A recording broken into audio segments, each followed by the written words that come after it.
Hi guys, welcome to my videos. So guys, today in this video I'm gonna do unboxing for this new Android device ZTE Blade A3 Plus. So before I proceed further, if you have not already subscribed to my channel, please go and subscribe right now. So guys, I just got it and we are gonna see what we have got here. Okay. So this has 2 GB of RAM and 16 GB of internal storage. As you can see, this phone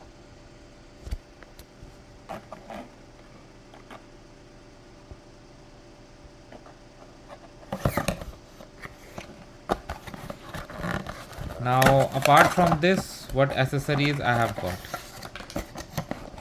manual books, charger,